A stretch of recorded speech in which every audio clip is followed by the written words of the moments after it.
hermanos, ¿cómo están? Bienvenidos a este nuevo programa que se llama Apologética, la verdad los hará libres.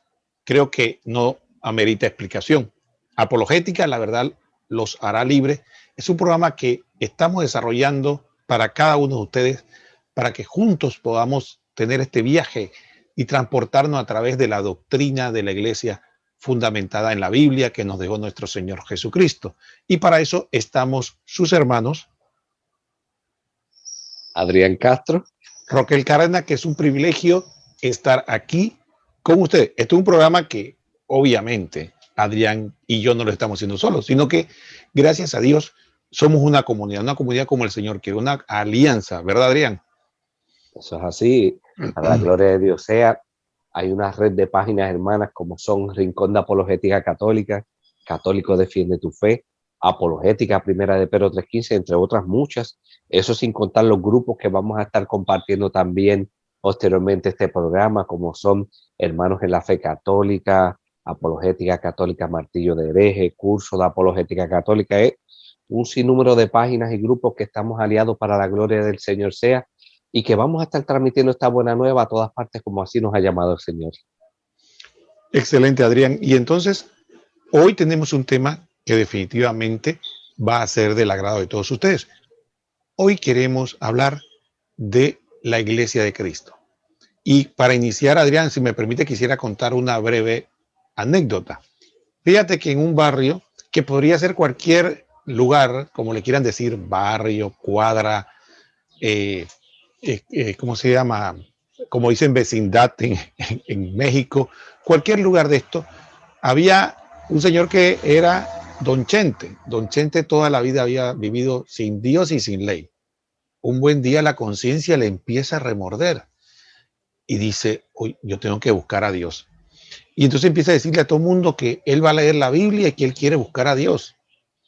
Entonces, cuando se enteran, gran cantidad de grupos que hay cerca donde él vive, empiezan a visitarlo. Y Don Chente, como obviamente está buscando la verdad, dice, ¿cómo no? Pasen. Y empieza a conversar con todo.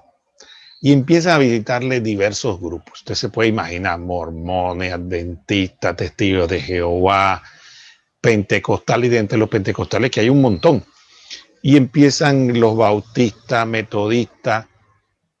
Entonces, al final, Don Chente queda en una situación poco extraña, ¿no? Porque él en su mente decía, no, si nada más basta que yo diga que quiero empezar a seguir a Cristo, a seguir a Dios, y ya eso es cuestión de leer la Biblia y para adelante. Pero cuando se encuentra con este universo de gente de diferente modo de pensar, que todos se justifican en la Biblia y todos enseñan cosas distintas, Don Chente empieza a tener una impresión, dice, no puede ser que todos tengan sentido común, no puede ser que todos tengan la verdad, no puede ser que me estén diciendo cosas contrarias, aunque se justifiquen en la Biblia y todos digan la verdad. Debe haber alguien que enseñe la verdad, o es que Cristo dejó esa confusión. Entonces ahí empieza Don Chente en un proceso que queremos nosotros ayudarle, Adrián, a buscar dónde está esa iglesia. Adrián. Increíblemente, podríamos decir que Don Chente le pasó como el programa. ¿Quién tiene la razón? Estaba en esa búsqueda y muchas veces nosotros nos hemos podido encontrar en esa búsqueda. Y lo hablo por experiencia personal. Cuando yo decido seguir al Señor, empiezo con las dudas de fe, que mi director espiritual conmigo se purificó, porque yo creo que yo estaba peor que Don Chente.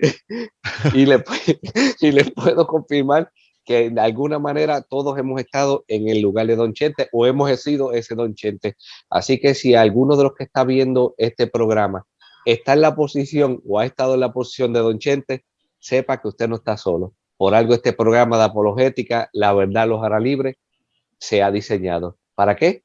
Para compartir la verdad de nuestra fe, de modo que puedan entender la plenitud, vivirla y en caso de ser necesario, dar razón de la misma con sencillez y con respeto. Bueno, yo creo que tenemos que partir de una premisa. No puede ser que haya varias verdades. Todos estamos de acuerdo que hay una sola verdad. Así que, de salida, ya un elemento de discernimiento que hizo Don Chente, que es cierto, es que no todos tienen razón. Así que hay que buscar quién tiene la razón. Lo segundo es que habría que investigar qué dice la Escritura. ¿Qué dice la Escritura? Si Jesucristo fundó o no fundó una iglesia, primero. Y la segunda pregunta es, si la fundó, ¿cuántas fueron? ¿No? Creo que son dos preguntas que podríamos empezar de lo básico. Si primero, si Jesucristo fundó una iglesia, ¿y cuántas iglesias fundó Jesucristo? Adrián, a ver, te voy a pasar las preguntas a ti. Bueno, para contestar eso yo creo que habría que ir directamente a la misma palabra del Señor, ¿verdad? Y creo que eso lo podremos encontrar en el Evangelio según San Mateo, capítulo 16, a partir del versículo 18, si no me equivoco, hermano, ¿verdad? Sí, si quieres yo te ayudo, te colaboro y te lo leo. Dice, claro que sí. El Evangelio según San Mateo, estamos Mateo 16, 17, 18, dice la palabra de Dios. Replicando Jesús le dijo, bienaventurado eres Simón, hijo de Jonás, porque no te ha revelado esto la carne ni la sangre, sino mi Padre que está en los cielos. Y yo a mi vez te digo, tú eres Pedro, y sobre esta piedra edificaré mi iglesia, y las puertas del Hades no prevalecerán contra ella. A ti te daré las llaves del reino de los cielos, y lo que ates en la tierra quedará atado en los cielos, y lo que desates en la tierra quedará desatado en los cielos. Mateo 16, capítulo 16, versículos del 17 al 19. Para lo que le guste buscar, anotar y buscar. Apúntelo para que después no digan que no se dijo. Entonces, Adrián, en ese texto, ¿qué vemos ahí? ¿Jesucristo fundó o no fundó una iglesia? Claro que sí. Lo primero, como usted dice, fundó una iglesia, porque él dijo claramente, edificaré mi iglesia en singular. No dijo, sobre este pedregal yo voy a fundar un montón de iglesias, no. Fue claro y preciso, singular, sobre esta piedra edificaré mi iglesia. Y más aún en el 19 le dice, y a ti te daré la llave del reino de los cielos, que está dejando claro y preciso que no está hablando en sentido figurado, ni poético, ni diciendo, no, todos somos iguales. No. Claramente está dejando una cabeza, así como Cristo es la cabeza de la iglesia, así en el aspecto natural, él está dejando a alguien al frente, es a San Pedro en ese momento, porque sabemos que Cristo era 100% hombre, pero también 100% Dios. Y ese aspecto divino también se debe reflejar en el aspecto humano a la cabeza de Pedro. Adrián, y muchas veces, fíjate, a veces hay una cosa que vale la pena comentar. A veces tenemos que entender los conceptos, ¿no? Porque, por ejemplo, la gente habla hoy día de la palabra iglesia, y para las personas tienen diversas connotaciones, ¿no? Algunos el templo, otros la asamblea, otros le llaman iglesia casi a cualquier cosa. Entonces, fíjate, en la Biblia, en la palabra de Dios, la palabra que se tradujo como iglesia, que otros traducen como asamblea, tiene una connotación en el Antiguo Testamento muy concreta, y es que cuando el pueblo de Israel, que ya fue elegido por Abraham, definitivamente establece un pacto con Dios, ¿no? En el Sinaí, ¿no? A la asamblea del pueblo que pacta con Dios en la antigua alianza, que se reúne en el Sinaí y dice, sí, vamos a obedecer al Señor, sí aceptamos lo que el Señor nos diga. Entonces el Señor dice, si ustedes aceptan esto, es como un contrato, si ustedes aceptan esto, ustedes serán mi pueblo y yo seré su Dios.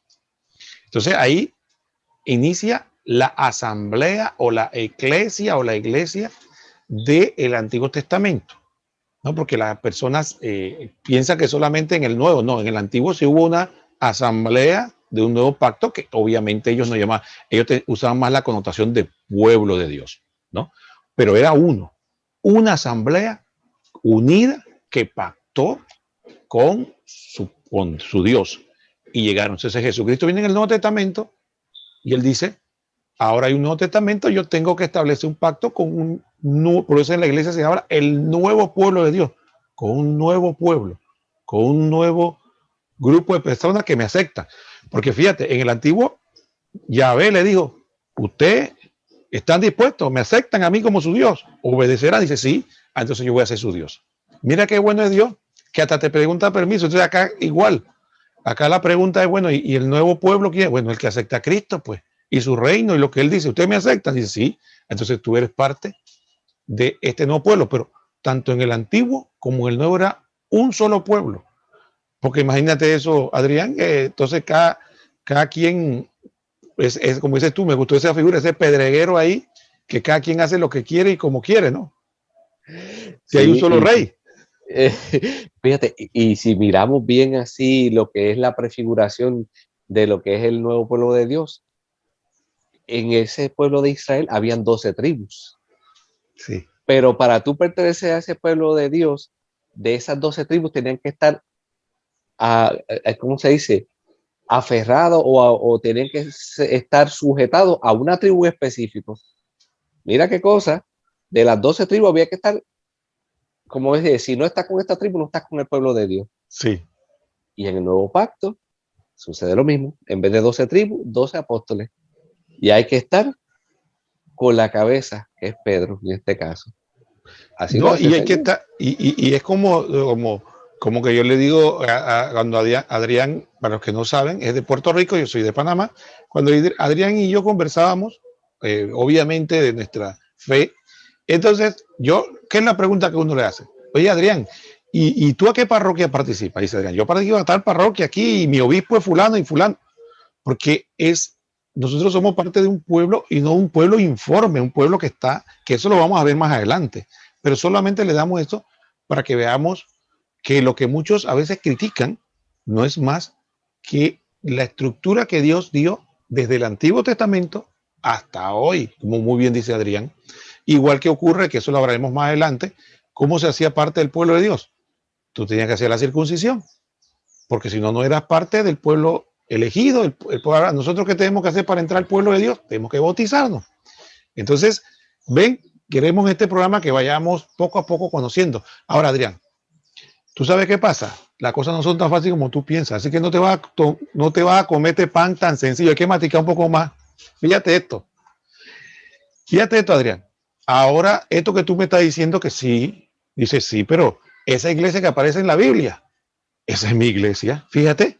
Dice el metodista, dice el pentecostal, todos dicen, esa es mi iglesia. De hecho, hace poco, a mí me tocó escuchar a una persona en un templo pentecostal, o sea que ellos tienen los audífonos fuertes. No sé si en Puerto Rico son igual, pero acá a veces los audífonos muy fuertes. Y yo lo escuché cuando pasé en el carro. Decía, y esta iglesia es la iglesia que aparece en Mateo 16, 18. Así que yo me quedé, wow, qué interesante.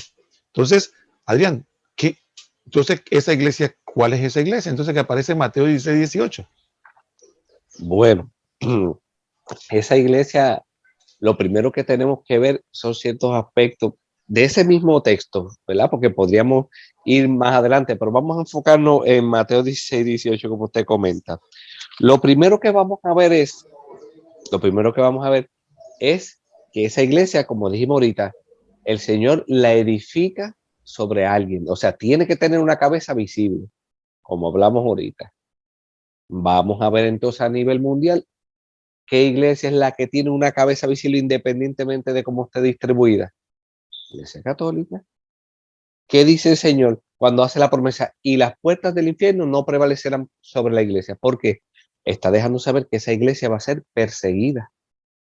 ¿Qué iglesia es a nivel mundial la que todo el mundo critica, la que todo el mundo ataca? La que cuando va a haber una manifestación feminista, lo primero que van y le queman los templos. La que cuando va a haber alguna revuelta es la que van y rompen los sagrarios. ¿Qué iglesia es la que es más perseguida a nivel mundial? La iglesia católica.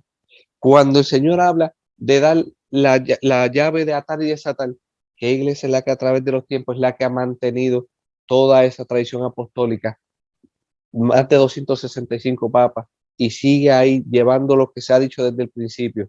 La iglesia católica. La historia no miente. Hay un refrán que dice que el que no conoce la historia está destinado a cometer los mismos errores. Yo creo que ahí más claro no canta un gallo, como dice el refrán. No, Adrián, y definitivamente el punto está en que si tú te pones a ver, cuando uno no conoce la historia, uno pierde identidad.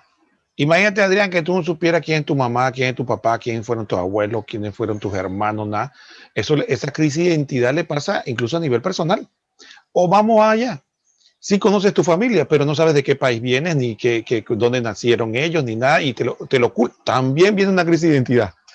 No solo con la familia, sino con el país. O sea, uno tiene que conocer de dónde viene. y cuál es el arraigo histórico, eso de que, mira, ¿sabe qué? A mí no me interesa la historia y yo de aquí para adelante cero. Eso es falso, eso es querer cerrar los ojos. En ningún aspecto de la vida puede ser así. Entonces te lo digo porque yo he conversado con algunos hermanos y dicen, a mí no me interesa, a mí lo que me interesa es la Biblia y de aquí en adelante digo yo, hermano, esto no puede ser así, porque nuestra fe tiene 2000 años de Jesucristo para acá. ¿Cómo que usted va a ignorar 2000 años de historia? ¿Cómo que usted va a decir que no le interesa o no le preocupa? ¿No será que usted quiere cerrar los ojos? ¿No será que usted quiere, simplemente le preocupa qué puede encontrar? Fíjate que yo he tenido la oportunidad de escuchar algunos testimonios de hermanos y muchos de que llegaron a ser incluso pastores. Dicen que su conversión se basa en conocer esto mismo. ¿Cómo fueron los primeros cristianos? ¿Cómo fue la historia? ¿Qué ocurrió después?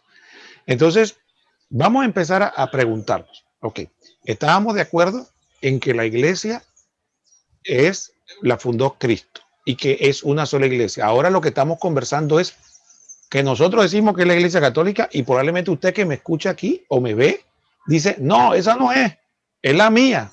O usted dice, sí, es la iglesia católica, pero no conozco los argumentos, no sé en qué se fundamenta usted, hermano, aparte de la palabra de Adrián y Roquel, ¿cuál es la razón? Bueno, vamos a empezar. Adrián empezó diciendo, lo primero, dijo que la única iglesia que conserva el inicio, ¿cómo empezó el pasaje? El pasaje no empezó con la iglesia, el pasaje empezó con un personaje, con Pedro, y dijo que sobre esta piedra edificaré mi iglesia.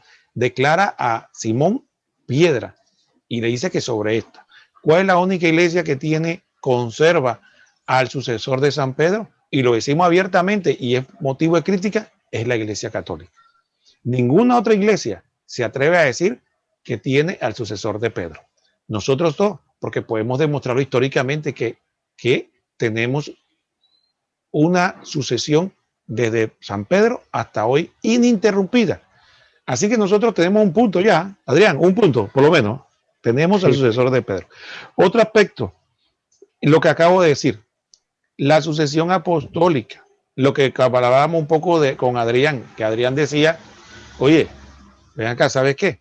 Aquí yo tengo, aquí vemos la unidad histórica. Y miren lo importante de este concepto. Nosotros, Adrián y yo, y ustedes, si son católicos, nos sentimos parte de una gran familia, que como decía San Pablo, dice, ya no hay ni griego, ni romano, ni esclavo, ni libre. Todos somos uno en Cristo Jesús. Entonces, nuestra familia, no importa si vivió hace 2000 años, si eran romano, egipcio, judío, o si es romano, francés, españoles, puertorriqueño, panameño. Somos una sola iglesia, por eso la iglesia es católica, por eso se llama universal. Pero esa sucesión viene desde San Pedro, los apóstoles, como dijo muy bien, y también eso lo tenemos nosotros en la iglesia católica, ininterrumpido, sin ninguna corte. Sin embargo, podríamos decir que las otras iglesias no tienen ninguna de esas dos cosas. Todavía nos quedan 3 argumentos más, pero Adrián, ¿qué te parece esto? Siguiendo la línea que comenta Roquel, ya lo dice San Pablo en 1 Corintios 12:27, ustedes son el cuerpo de Cristo y cada uno en su lugar es parte de él. Lo decía San Pablo claramente ahí, incluso lo de la universalidad de la iglesia, cuando en Mateo 28:19-20, el Señor dice, vayan pues y hagan que todos los pueblos sean mis discípulos, bautizándolos en el nombre del Padre y del Hijo y del Espíritu Santo, y enseñándoles a cumplir todo lo que yo les he comentado a ustedes. Yo estoy con ustedes todos los días hasta el fin de los tiempos. Claramente ahí estamos viendo lo que tú comentas, la universalidad de la iglesia, la unidad de la misma, que esa es una de las características, ¿verdad? Que la iglesia es una, como su fundador es uno, claro está. Incluso me gusta mucho cuando en Efesios capítulo 4, versículos 3-5, exhorta, como dice, que mantengan entre ustedes lazos de paz y permanezcan unidos en el mismo espíritu. Y ahora, ¿cómo los recomienda? Pues les dice, un solo cuerpo, un mismo espíritu, un solo Señor, una sola fe, un solo bautismo. Eso es palabra de Dios, Roquel. Claro, te alabamos, Señor. Adrián, yo te quiero hacer una pregunta. Fíjate, qué interesante, porque el otro argumento que yo quiero comentar es el siguiente. Fíjate, dijimos que tenemos al Papa, tenemos la sucesión apostólica. Hay un argumento también que tiene que ver con la historia. Porque si nosotros decimos que tenemos una historia de 2000 años que viene de Jesucristo hasta hoy día, la pregunta sería, ¿de dónde surgieron tantos grupos? ¿De dónde surgió? Bueno, eso es precisamente el otro aspecto que queremos nosotros compartir con ustedes. Todos esos grupos son fundados por hombres, surgen de separaciones que se hicieron de la iglesia. Alguien se molestó y dice, yo no voy a ser más católico y se va. Y otros de esos mismos grupos se pelean y se separan, ¿no? Entonces, alguien comenta, dice que como de manera anecdótica, y aunque no sea cierto históricamente, creo que tiene mucho de cierto. Dice que alguien dijo por ahí que como se separaron del tronco verdadero, se separarán por los siglos de los siglos de los siglos. Y creo que esa verdad se ha cumplido. Sí, porque si hubieran sido la iglesia verdadera y se separan del tronco de la iglesia católica, ¿qué hubiera pasado? Se hubieran quedado ellos unidos porque ellos tienen la verdadera doctrina. Pero ¿qué fue lo que pasó? ¿Cuál fue el fruto? Separación de separación de separación. Entonces, muchos de estos grupos que usted conoce y que se venden como la iglesia de Cristo, son grupos fundados por hombres. Adrián. Y si hacemos un repaso histórico para que no se vea como que es un señalamiento o algún tipo de falacia ad hominem, pues yo voy a compartir unos minutitos, un breve recorrido histórico de nombres así que son los más conocidos para que vean que lo que está diciendo el hermano Ropel es una realidad, que esto no fue que verdaderamente vinieron de 2000 años, sino que fueron separación tras separación y todas a la corta que a la larga, así sea la iglesia del loco este que se murió los otros días que decía que era Jesucristo hombre. Si le das para atrás, para atrás, para atrás, todas terminan en Martín Lutero. Y vamos a compartirlo para que los hermanos tengan la información a la mano. Ya sabemos que si la persona es luterana, pues, surgió con Martín Lutero a partir de 1521 cuando fue excomulgado. Los anabaptistas fueron fundados por Thomas Müntzer en 1521 cuando se separó del luteranismo.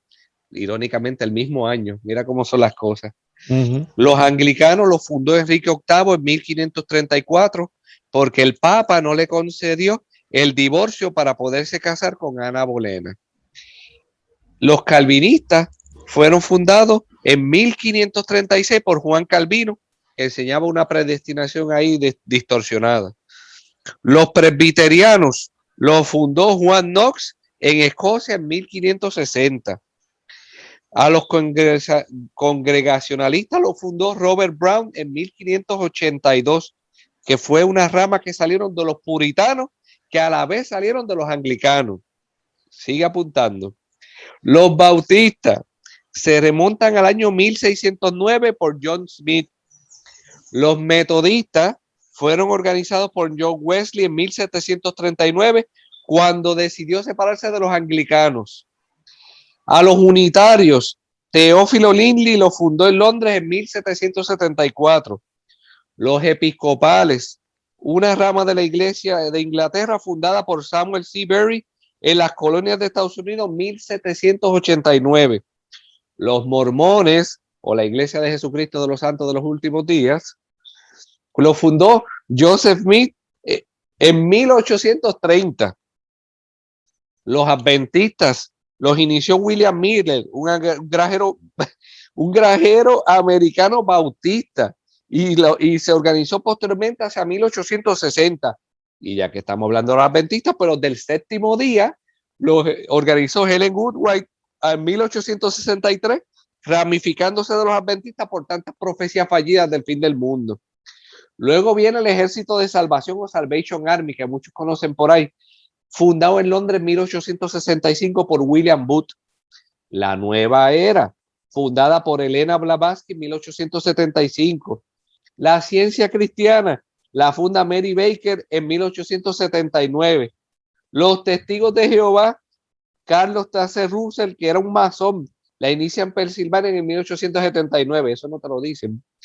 El modernismo fue fundado en 1895 por French Abbey, y a los fundamentalistas entre 1900 y 1920 fue una mezcla de episcopales, luteranos, presbiterianos, metodistas, que la formaron por medio de un consorcio. Los pentecostales, muchas veces escuchamos, en Pentecostés, miren, los pentecostales vinieron en 1901, de ahí para acá fue que salieron. Y eso fue en Hot Spring, Arkansas, para que lo sepan. Al grupo de la Iglesia de Cristo lo fundó Félix Manalo en 1914. Las iglesias independientes de América se formaron por un consorcio de iglesias en 1930. La cienciología, que hay tantos artistas famosos que han formado parte de eso, la fundó Ron Hibbard en 1952. La Capilla del Calvario, Chuck Smith en 1965. Los discípulos de Cristo lo formaron al separarse de las iglesias de Cristo en 1968. Y así podríamos seguir, como aquí en Puerto Rico que están los mitas, como la difunta del que decía que era Jesucristo hombre, que ahora ella dice que es Cristo Lisbé, que ahora ella dice que ella es Dios. Y por ahí podemos seguir como la loca esta Nancy Trinidad, que dice que ella es la Santísima Trinidad. Bueno, por ahí podríamos seguir por los siglos de los siglos. Así que un pequeño repaso histórico para que vean que esto no es invento tuyo ni mío.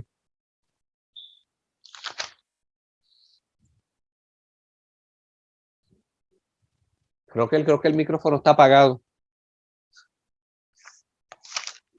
Sí, perdón, que algunos lo hacemos, algunos piensan que lo hacemos con alegría y no lo hacemos en son de burla ni nada, sino simplemente es una dolorosa realidad, ¿no? Que ahora cualquier persona simplemente toma la Biblia, la escritura, y dice que se siente con autoridad para fundar una iglesia. Ahora, hay dos argumentos más importantes. Además, que ya hemos visto que la Iglesia Católica tiene a Pedro, tiene además la sucesión apostólica. Las otras iglesias no tienen arraigo histórico, es decir, fueron fundadas por hombres posteriormente. Y finalmente tenemos el hecho que la historia, no estamos hablando de la historia de la iglesia, estamos hablando de la historia secular. Usted busque cualquier libro de historia medianamente serio y va a decir que la Iglesia Católica es la iglesia cristiana más antigua, ¿no? Ninguna otra iglesia va a poder decir que viene del siglo IV, del siglo II, ninguna. Dicen algunos que tienen arraigo allá, pero no pueden hacer ninguna comprobación histórica. Entonces la historia lo atestigua. Y finalmente, otro aspecto importante que creo que es fundamental y que ha sido fruto de conversión de muchos expastores, y es el siguiente, que cuando usted busca la información, si usted considera que su iglesia hace lo mismo que hacían los primeros cristianos, lo que debe preguntarse es si eso es cierto, no creerle al que se para en el púlpito a hablarle, sino decir, bueno, ¿será cierto esto? Voy a buscar la información. ¿Qué hacían los primeros cristianos? ¿Y dónde está esa información? Es lo que nosotros llamamos los padres de la iglesia. Tenemos primero los padres apostólicos, que son los que están más cercanos a los apóstoles, discípulos directos de los apóstoles, y tenemos el resto de los padres de la iglesia. Escribieron libros y ahí narraban no solo la doctrina que creían los apóstoles y los primeros cristianos, sino además cómo la vivieron, cómo la aplicaron.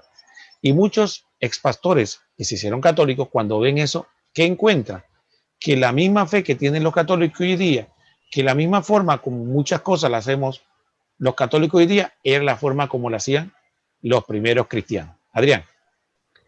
Ahora mismo que tú comentas eso, si nos vamos en el primer siglo, San Ignacio de Antioquía, obispo católico, en el año 177, San Ireneo de León, otro obispo católico, año 240, San Cipriano, obispo católico, 290, San Antonio Abad, otro abad católico, 318, San Cirilo de Jerusalén, otro obispo católico, y en el 397 que se hizo el concilio de Cartago, 430 San Agustín y Apona.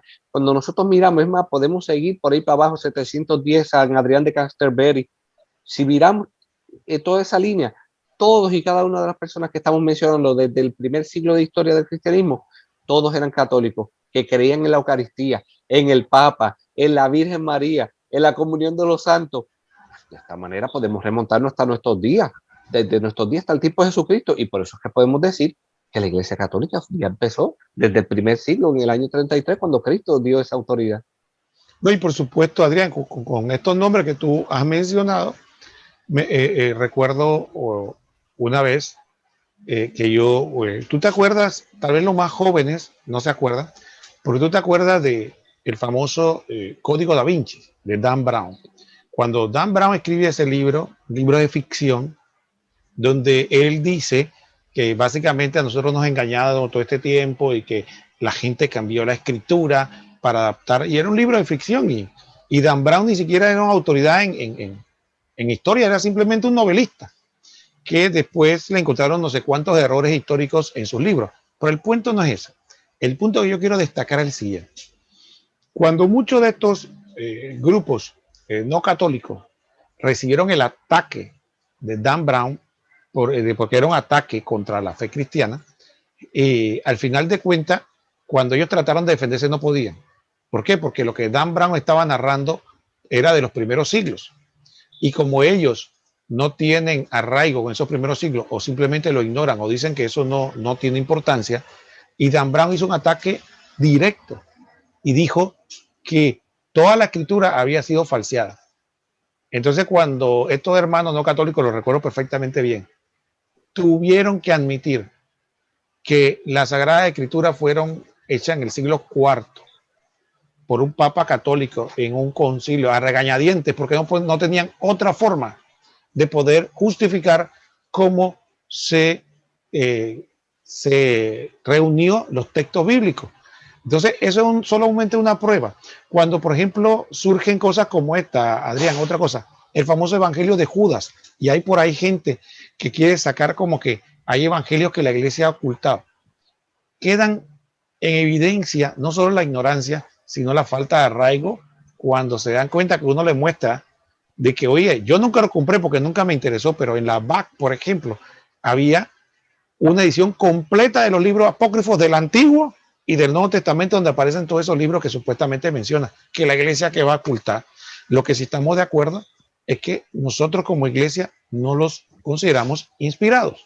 Entonces te pongo estos ejemplos para que veamos de que la importancia que tiene los padres de la iglesia, la historia de nuestra iglesia, y que no solamente se trata de decir que sobre la escritura, porque después de que porque incluso esa es otra pregunta que más adelante haremos, Adrián, así que te estamos dando eso abre boca. Más adelante nos vamos a preguntar ese tema del canon bíblico, y cuando alguien le pregunte por qué usted cree en la escritura, usted va a poder contestar con propiedad, no porque me la dio Adrián o porque Adrián me dijo que era palabra de Dios, sino porque yo creo firmemente que es palabra de Dios. Pero Adrián, antes de continuar, yo te quiero hacer una pregunta, porque yo te veo muy reído y no crees que has ganado la pelea. Todavía no. Yo te tengo aquí un derechazo para dártelo. Fíjate, mira, eso que tú dices está bien.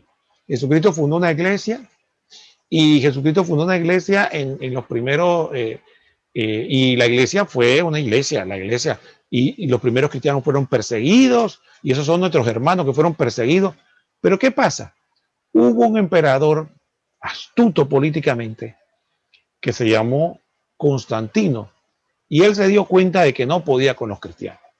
¿Sé qué hace él? Si dice, no, hombre, yo lo que voy a hacer es que yo voy a traerme esos cristianos para ahí, y lo voy a agarrar y voy a hacer una super iglesia, lo voy a mezclar con un poco de Zeus, y de esa gente, y lo voy a mezclar con creencias de esta cosa, y hacemos una iglesia a mi medida, y esa va a ser la iglesia del imperio. Entonces, a partir de ese momento, ya la iglesia católica desapareció, o la iglesia cristiana desapareció, y surge la iglesia católica, que es la fruto de esa mezcolanza que hizo Constantino con todas esas creencias paganas mezcladas con cristianismo. ¿Qué te parece? ¿Cómo te quedó el ojo, Adrián? Bueno, eso es un señalamiento constante que muchas veces podemos escuchar, pero hay una realidad. Cuando dicen que Constantino, a veces dan una fecha, a veces dan otra. Muchas veces dan ¿verdad?, la fecha en que él escribe el Edicto de Milán, y otras veces dan la fecha del concilio que se realizó. Independientemente de la fecha que den los hermanos, hay una realidad. Si dicen fundó en el 303, en la fecha que muchas veces dan, que es la más temprana, la realidad es que Constantino lo que hizo fue firmar un edicto de tolerancia, donde él permite a todas las religiones que sean profesadas públicamente, entre ellas incluido el cristianismo. O sea, si estamos dando permiso a que los cristianos profesen su culto públicamente, quiere decir que ya existía esa religión. Si ya existía esa religión, no puedes decir que Constantino quien la está fundando. Un poquito de sentido común. Pero no nos paremos ahí, vámonos un poquito más a la otra fecha, que es cuando dicen, no, porque en tal concilio fue que fundó Constantino, ¿ok? Vamos a ver qué sucede en ese concilio. En ese concilio es cuando se condena la herejía arriana, que es cuando decían que Jesucristo no era Dios.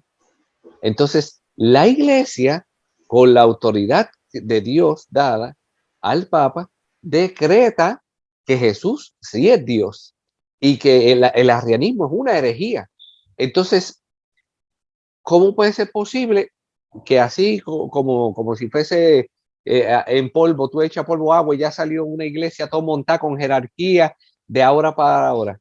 Si uno mira en ese momento histórico, cuando Constantino proclama ese concilio, mira, en ese concilio ya habían pasado más de 30 papas antes de que existiera Constantino, que irónicamente en su lecho de muerte, a esa iglesia es a la que él se bautiza para formar parte. Dime tú entonces, ¿cómo puede ser posible que él funde una iglesia a la cual él se hace parte de la misma en lecho de muerte? No, y Adrián, y hay otro punto, me parece a mí interesantísimo de todo lo que estás diciendo. Fíjate, mucha gente no sabe, y por eso es que aquí es importante acudir a la historia, de que cuando Constantino da el edicto de Milán, la gente piensa que el cristianismo era mayoría. ¿Sabe qué porcentaje de cristianos había en el imperio? 10%. El 10% era el 10% de los cristianos.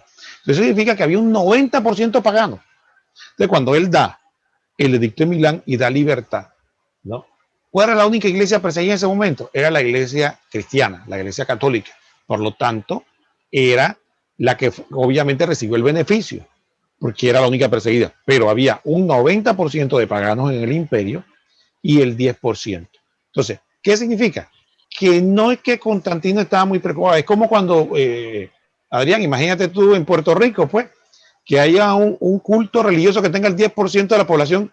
Eso no representa algo que va a desestabilizar Puerto Rico. Eso es una cosa como que se la respeta pero no es, tú te preocupas por el 90%, ¿no?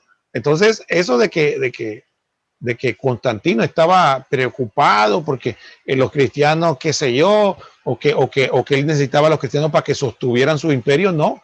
Del punto de vista humano no era así. Y el otro problema importante es que, fíjate, estos cristianos que acababan de Constantino darle el edicto, acababan de pasar una cruenta persecución.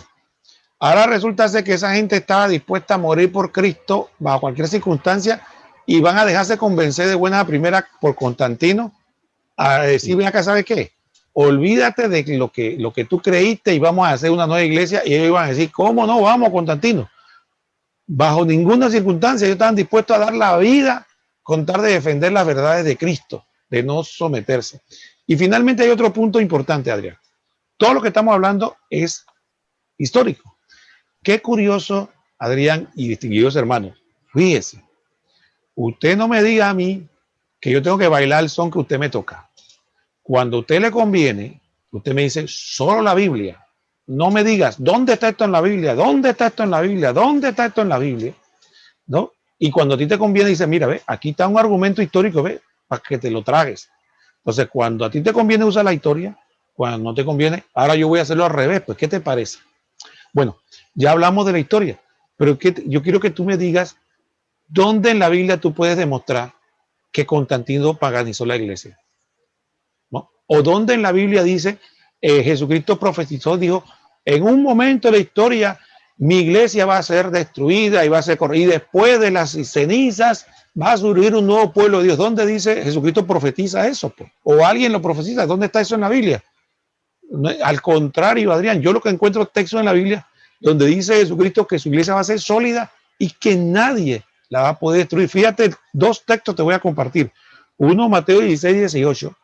Dios dice, y yo a mi vez te digo que tú eres Pedro y sobre esta piedra edificaré mi iglesia y las puertas del Hades no prevalecerán contra ella. O sea, como usted quiera traducirla, la puerta de la muerte, del infierno, del demonio, como usted quiera, no prevalecerán, no la vencerán. Y finalmente dice Mateo 28:20, yo estaré con ustedes todos los días hasta el fin del mundo. Entonces, o une dos, ¿quién es el farsante? ¿O Constantino el farsante o Jesucristo el farsante? Porque si un emperador, por muy poderoso que sea, puede destruir la iglesia de Cristo, entonces Jesucristo es un farsante, porque no es Dios, ¿no? Y si Jesucristo es Dios, entonces Constantino jamás pudo, ni ningún gobierno va a poder destruir la iglesia de Cristo porque es Dios el que la sostiene. No es ni Adrián, ni Roquel, ni el Papa Francisco, ni ninguno de los obispos, es Jesucristo el que la sostiene. Y por lo tanto, no la podrán vencer. Adrián. Yo digo, como dice el refrán, más claro no canta un gallo. Aquí podemos ver esa misma promesa que hace el Señor, que Él estará con nosotros todos los días hasta el final de los tiempos. Y donde está Dios, hay ganancia sí o sí. El Señor no puede permitir que se corrompa su pueblo. Él está ahí guiando con el Espíritu Santo una asistencia especial a la cabeza de la iglesia en el aspecto humano. ¿Para qué? Para que entonces así Él pueda dirigir a su pueblo. Ya esto es algo que viene, como hablamos ahorita, desde el antiguo pacto. Siempre tenía que haber una cabeza del pueblo. Esto no es un invento de nosotros, que eso fue un invento ya para el siglo tal. No, si ya desde el antiguo pacto siempre el Señor tenía un líder a la cabeza. El Señor es un Dios de orden. El Señor no improvisa, el Señor ya tiene todo listo. Lo que pasa es que nosotros siempre nos gusta buscarle la quinta pata al gato. Y de verdad que es un poquito a veces tragicómico cuando suceden estas cosas, pero yo creo que aquí hemos visto que esas distinciones de la iglesia, que es una por la unidad, que es santa por quien la fundó, que es católica porque se ha expandido por todo el mundo, lo único que falta es recordar, como tú dijiste ahorita, que es apostólica. ¿Por qué? Porque la iglesia no surge de la Biblia, es la Biblia la que surge de la iglesia. Hay que tener ese cuidado también. El Señor dejó a sus apóstoles a predicar la buena nueva y ellos se encargaron de transmitirla. Incluso podemos ver en Hechos capítulo 15, versículo 28, en ese primer concilio que tuvo la iglesia, cuando los judaizantes a la mano, no, que tienen que circuncidarse los que vienen de afuera. Quienes decidieron fueron los apóstoles. ¿Y qué dijeron? Fue el parecer del Espíritu Santo y el nuestro no imponerles ninguna otra carga fuera de las indispensables. Ellos dijeron, bueno, vamos a buscar a ver qué dicen los escritos. No. Fue el parecer del Espíritu Santo y nuestro. Ahí hay una autoridad apostólica. Y los apóstoles fueron los que llevaron esa buena nueva, enseñando todo lo que el Señor les enseñó. Adrián, mira, me gustó esta frase que tú dijiste, muy popular, eso de que buscaran la quinta pata al gato. Ahora yo le quiero buscar la quinta pata al gato. Yo, se la quiero buscar. Vamos a poner, Adrián, vamos a concederle. Vamos a conceder, mira, vamos a conceder que efectivamente el demonio hizo el trabajazo y corrompió la iglesia de Jesucristo. O sea, se volvió una iglesia pagana. Yo tendría que hacernos, y usted, distinguido hermano que está con nosotros, hágase varias preguntas. La primera, si la iglesia se paganizó, ¿dónde quedaron los cristianos? No hay constancia histórica de ninguna iglesia subterránea, es un invento de gente, ¿no? ¿Dónde quedaron los cristianos supuestamente durante más de 1000 años, que supuestamente 1200 años cuando surge Lutero? ¿Dónde está? ¿Dónde estaba la iglesia cristiana? Segunda pregunta, si efectivamente vamos a asumir de que la iglesia se paganizó, entonces mi pregunta es, Adrián, ¿cómo podemos saber nosotros cuál es la verdadera doctrina? O incluso, ¿cómo podemos saber nosotros que la Biblia es la palabra de Dios? Si cada vez que la iglesia hace algo, viene Satanás, la destruye y paganiza, ¿no? ¿Y cómo podemos saber que los grupos que surgieron después con Lutero, con todos estos grupos, no son frutos de Satanás también? Ah, no, porque lo dice el pastor, porque lo dice usted. Hermano, no puede ser la palabra de un hombre la que sostenga eso. No puede ser la palabra de Adrián, la palabra de Roquel, la palabra de tal pastor, que es la que dice que no, porque yo digo, y fíjate que la Biblia dice, no, hermano. Entonces, del momento que usted predica de que Satanás puede destruir la iglesia de Cristo, o destruir las doctrinas, destruirla o confundir al pueblo de Dios y desaparecer la verdadera doctrina, entonces ya mejor que el último apague la luz, porque aquí no hay seguridad de nada. Precisamente por eso Jesucristo custodia a su iglesia, para que, claro, el pecado del hombre puede existir los escándalos, puede existir pero él custodia su iglesia y su doctrina para que todo el mundo tenga acceso a la verdad. Porque el día que Jesucristo permita que la verdad sea aniquilada, entonces el hombre queda totalmente perdido. Adrián.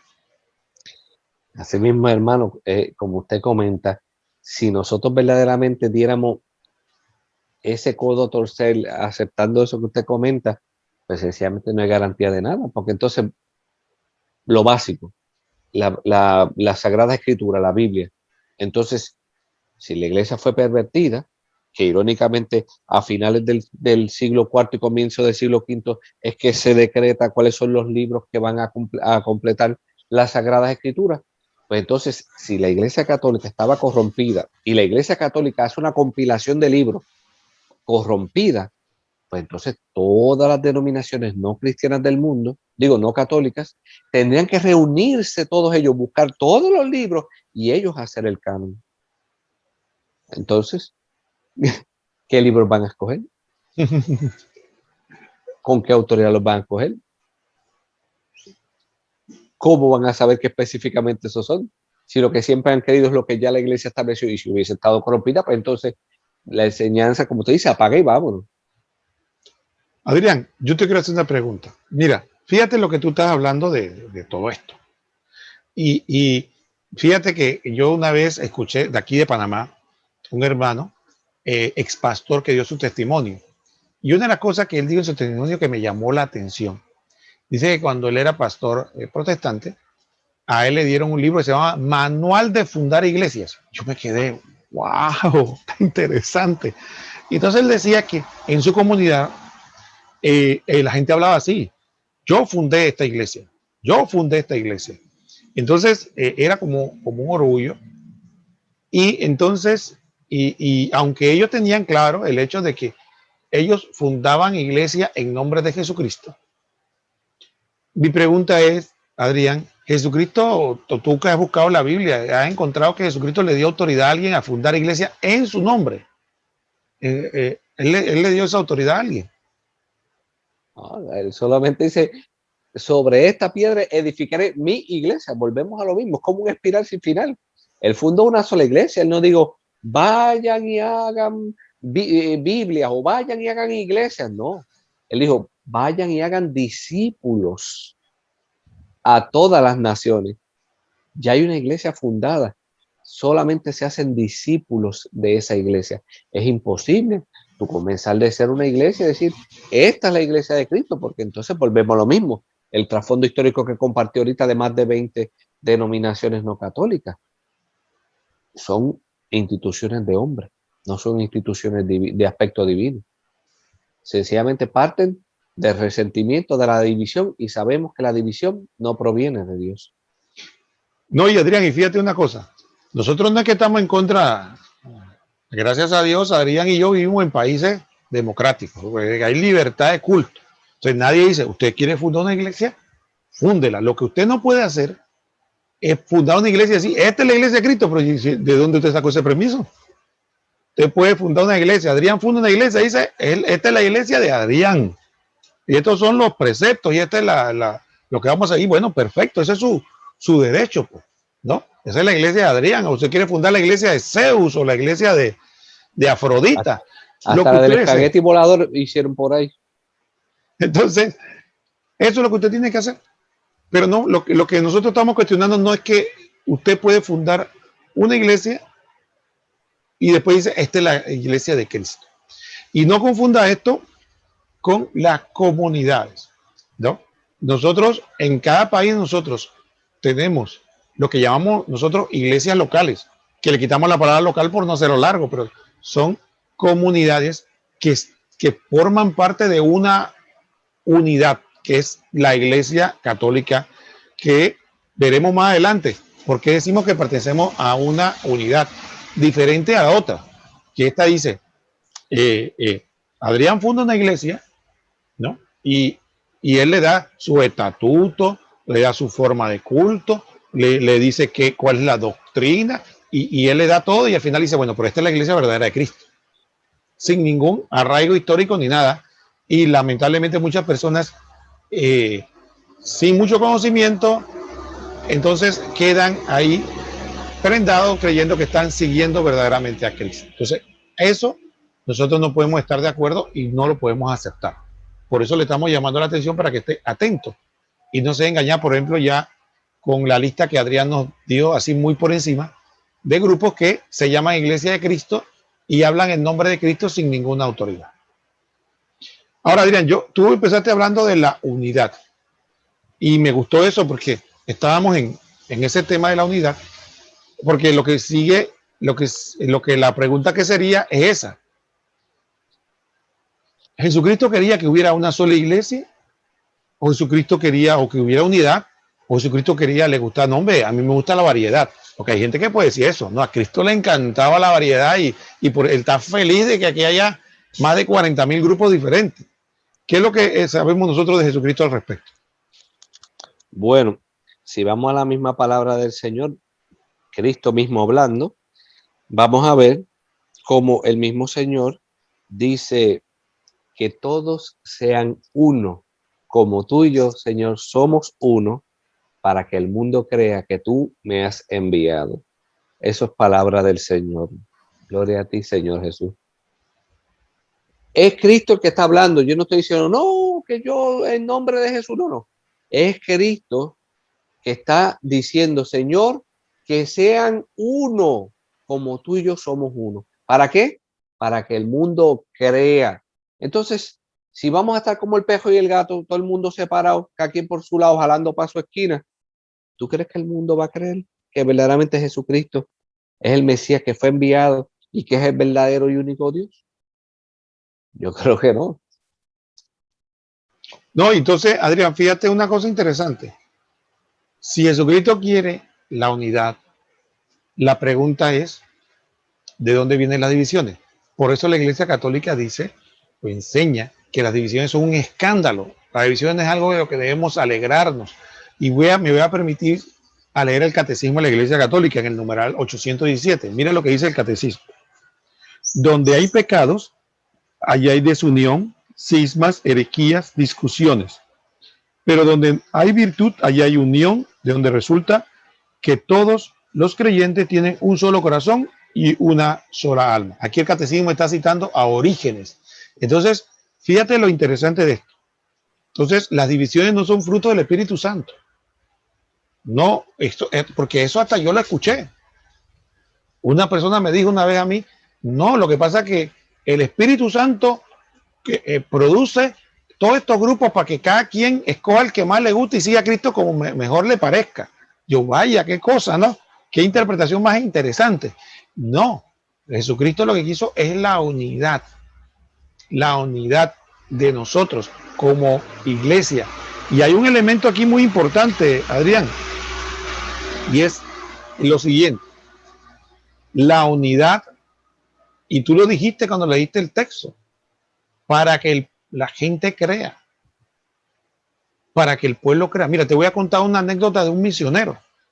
Un misionero narró de que él estaba en una tierra de misión, y cuando digo tierra de misión me refiero no a un país latinoamericano donde la gran mayoría son cristianos, sino a un pueblo donde prácticamente no había cristianismo. Y él va a predicar a Cristo. Y cuando él llega a una comunidad, ¿sabe lo que le digo a la comunidad, Adrián? Primero vayan ustedes allá y pónganse de acuerdo. Porque ya han venido 2 o 3 diferentes hablando del mismo Cristo, pero de diferentes formas. ¿Ves? Entonces el misionero narra eso. Y narró precisamente esto. Ahí estaba la palabra de Cristo. La credibilidad de la iglesia es en la unidad. Porque si van a estar predicando miles de Cristos diferentes, o como decía San Pablo, miles de evangelios diferentes, entonces no hay credibilidad. ¿Quién es ese tal Cristo que tiene tantas iglesias y tantas doctrinas diferentes? Entonces, eso no lo ponemos a pensar porque para nosotros hemos tomado como algo natural, nos hemos acostumbrado. Es como decía un señor de la policía, Adrián, de que nosotros nos acostumbramos tanto al crimen que ya lo vemos natural y no es algo natural. Ya hay tanta criminalidad que uno dice, bueno, hay que vivir con ella. Igual pasa con esto. Hay tanta división, tanta cosa diferente y todo el mundo dice tener la verdad, que ya nos acostumbramos y que bueno, Sálvese quien pueda. Entonces, es importante que sepamos que hay una credibilidad. Pero, Adrián, fíjate en lo siguiente. Decía el misionero, conforme a Cristo, que tenemos que ser uno para que el mundo crea. Pero para que el mundo crea, esa unidad no puede ser invisible. Porque yo no conozco unidad invisible. O sea, unidad, tiene que ser una unidad visible que yo pueda palpar. ¿No? Lo que pasa dice que mi mujer y yo vivimos en una casa y yo, pero en el espíritu estamos unidos.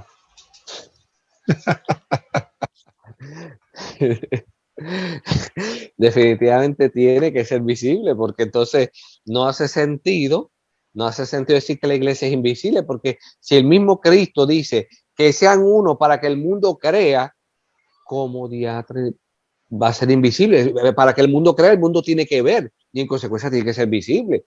Un poco de sentido común. Por eso el mismo Pablo, cuando daba el ejemplo, decía, ok, un mismo espíritu, pero después decía, un solo ser, un solo bautismo. Hay cosas que son visibles. Todo tiene que ser visible. El Señor, como decíamos ahorita, Cristo era Dios y era hombre verdadero. Había una realidad espiritual en él y una realidad física. En la iglesia por igual. Hay una realidad espiritual que la sostiene Cristo como cabeza, pero la realidad física, Pedro es la cabeza. O sea, tiene que haber algo visible, no puede ser invisible, porque entonces caeríamos en el relativismo de que cualquier iglesia despecable de Dios verdadera, que eso es un refrán que se escucha mucho. Despecable de Dios verdadera. No, pero que deja de estar criticando, que todos hablan del mismo Dios. Bueno, no estamos criticando. Estamos, como dice la misma palabra, el que juzgue, juzgue con sano juicio. No, y entonces, Adrián, eso es como, volvemos al mismo concepto, para que veas que cuando se distorsiona la doctrina, es lo mismo con lo que hablamos de la fe y las obras.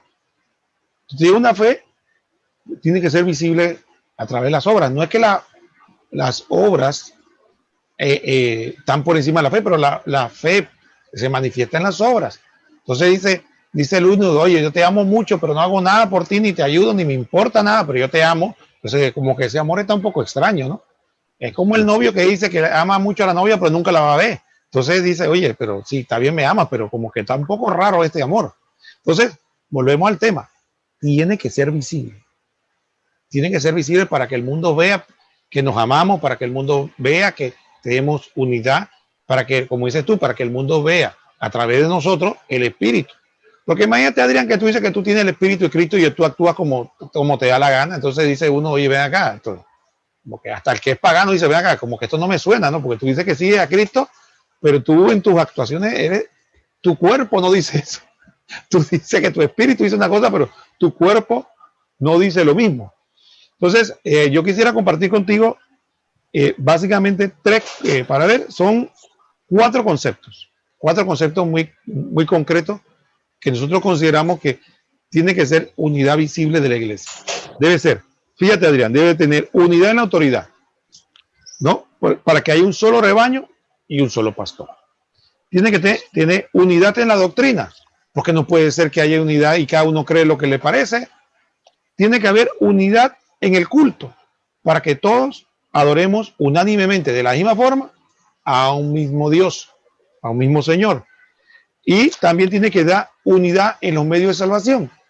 No se trata que uno diga que tienes que hacer esto para salvarte, tienes que hacer. Entonces, y por eso tenemos una sola fuente, que es Cristo, que nos llega a nosotros la gracia de él a través de los sacramentos de su iglesia.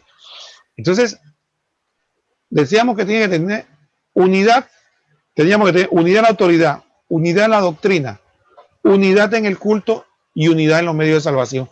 Por eso decíamos que, aunque la iglesia de Adrián esté en Puerto Rico y la iglesia de Roquel esté en Panamá, los dos somos católicos, pero tenemos esa unidad en el cuerpo de Cristo, ¿no? Eso nos da unidad en un solo pueblo. Entonces, es una unidad visible y una unidad que, aunque es espiritual, también es visible. Adelante, Adrián. Sí, que estaba buscando aquí en la palabra del Señor, en el libro de los Hechos, capítulo 2, cuando hablabas en la unidad, la misma palabra del Señor hablándonos de esa comunidad de fe que está comenzando, lo que es la iglesia en Pentecostés, y vemos que al final del capítulo 2 nos dice lo siguiente. Dice que estos cristianos vendían sus posesiones y haciendas y las distribuían entre todos según la necesidad de cada uno. Dicen que diariamente acudían unánime al templo, partían el pan en las casas y lo tomaban su alimento con alegría y sencillez de corazón, alabando a Dios en medio del general favor del pueblo. Cada día el Señor iba incorporando a los que habían de ser salvados. Esto es el final del capítulo 2 de Hechos de los Apóstoles. Si vemos quiénes son los únicos que diariamente se reúnen para la fracción del pan, adorar a Dios y recogiendo esas ofrendas para poderlas repartir a cada uno, saque sus conclusiones. Sí, y entonces, Adrián, una vez hablado todo esto, usted que me escucha, que usted dice, bueno, yo soy católico, pero ¿sabes qué?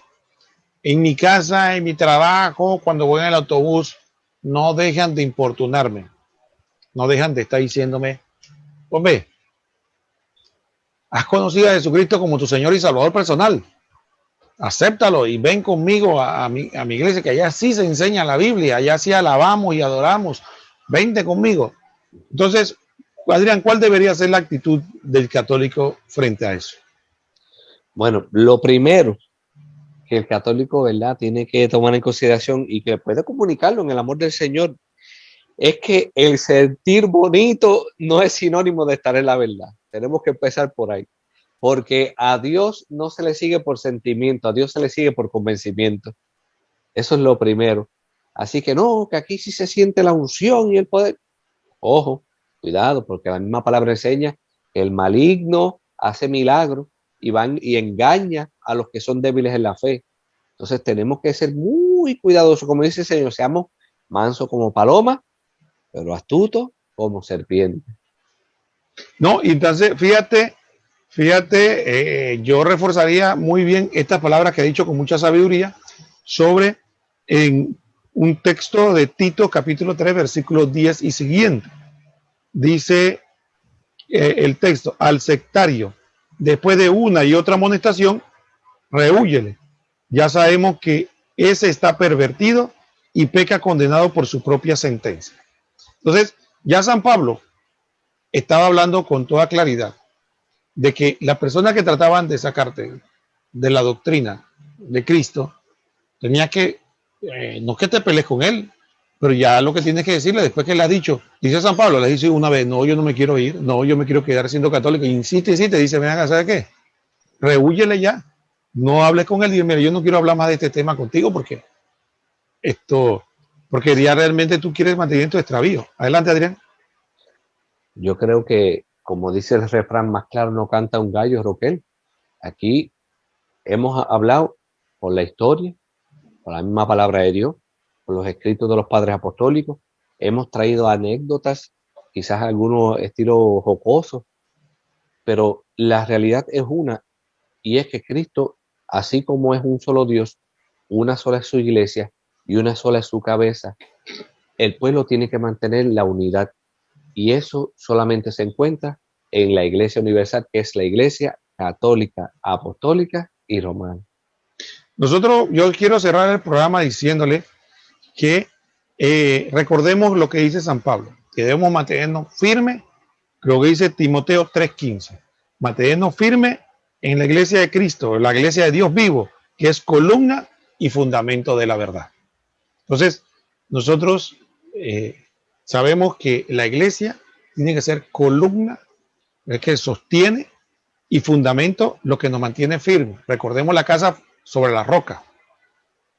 Yo recuerdo, y cierro con esta anécdota, de que personas de haber dicho que haber recorrido más de 4 o 5 iglesias buscando, sale de una, entra en otra, y yo los entiendo, porque si no tienen el fundamento de la verdad y no tienen la columna, al poco tiempo de estar ahí se dan cuenta de que aquí algo no está bien. Miren, hermano, yo le digo, en todo el tiempo que yo tengo de vida, yo jamás he podido escuchar a alguien que se salga de la Iglesia Católica por la doctrina. Porque ya mira, esta doctrina es irracional, esta doctrina es completa, no está fundamentada en la Biblia, eso es falso. La mayoría de la gente que se va de la iglesia es por dos razones, o porque no la conoce o que tiene un resentimiento, como muy bien dijo Adrián en su momento. Se resienten por alguna razón, porque o están disgustados o porque la iglesia enseña algo que a usted moralmente no lo acepta. Entonces usted termina saliéndose de la iglesia, o porque usted creía que la iglesia era un cielo de arcángeles, ¿no? Y no se da cuenta que todos somos humanos y aquí crece trigo y cizaña a la vez. Eso, como al encontrarnos con esas realidades, usted se dará cuenta que la gran mayoría, ignorancia, resentimiento, problemas morales, ya sean personales o grupales, que lo escandalizan, pero por la doctrina que nos dio Jesucristo, que es santa. No conozco a nadie que se haya ido de la iglesia. Conozca la doctrina de su iglesia, conozca su iglesia y manténgase firme en ella. Adrián. Ahora mismo que tú comentas eso, recientemente, una persona que estaba de lleno en la Iglesia Católica, que todo el mundo se edificaba con su testimonio de conversión, ¿qué hizo? Regresó, se fue de la iglesia y ¿por qué se fue? Criticando el mal testimonio de los cristianos católicos, que no sabían demostrar su fe. Pues mire, el que se va de la iglesia por culpa de las personas es porque nunca entró a la iglesia por nuestro Señor Jesucristo. Finalmente, por esta persona que yo también conozco, hay que orar mucho, porque lo que sí dice el catecismo es que cuando una persona abandona la iglesia de Cristo, sabiendo que es la iglesia de Cristo, no puede salvarse. O sea, esta persona hay que orar mucho por ella para que entre a razón, porque él se la pasó dando predicaciones, analizando, haciendo todo la explicación de cómo él había descubierto que la iglesia católica es la iglesia de Cristo, y ahora resulta ser que ahora se va simple y llanamente porque no le parece o no le parecía el testimonio de los hermanos.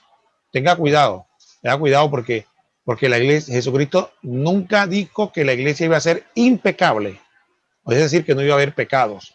Lo que Jesucristo prometió era que su doctrina y su realidad iba a permanecer. Y precisamente el pecado, desde papas, porque no es que somos ingenuos, sabemos que papas, cardenales, obispos, sacerdotes, diáconos, religiosas, laicos, hemos hecho a lo largo de los siglos, es el mayor testimonio de que la iglesia la sostiene Dios. Porque si la iglesia la hubiera sostenido nuestra virtud, ya hace rato no hubiera durado ni el primer siglo. Y él lleva 2000 años. Y que la iglesia no es un museo de santos, es un hospital de pecadores.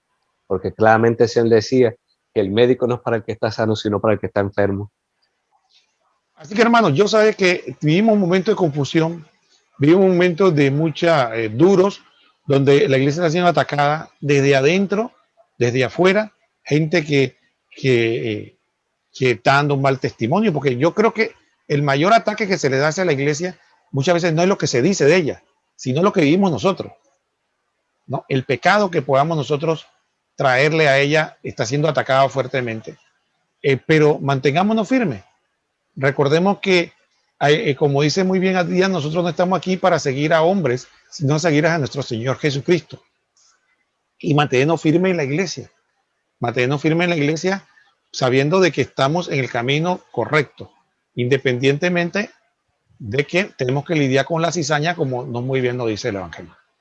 Y que también recordemos que muchas veces la mala imagen que tienen las personas de la iglesia no necesariamente es de lo que enseña la iglesia, sino de lo que ellos piensan que enseña la iglesia.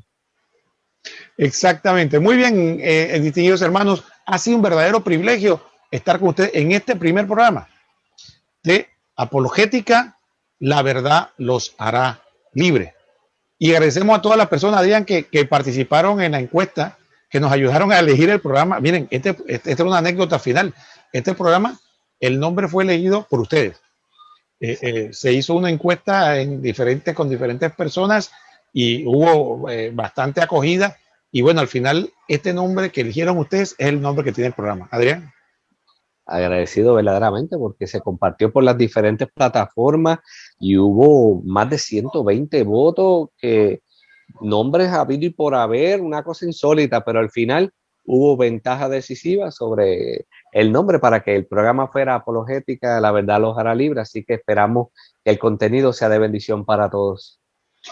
Y no se pegue de acá, que este es el primer programa. Dios mediante estaremos haciendo muchos programas más y que estaremos a través de estas plataformas, así que estén atentos e inviten a otras personas para que todos podamos aprovecharnos de esto que la iglesia nos regala a todos.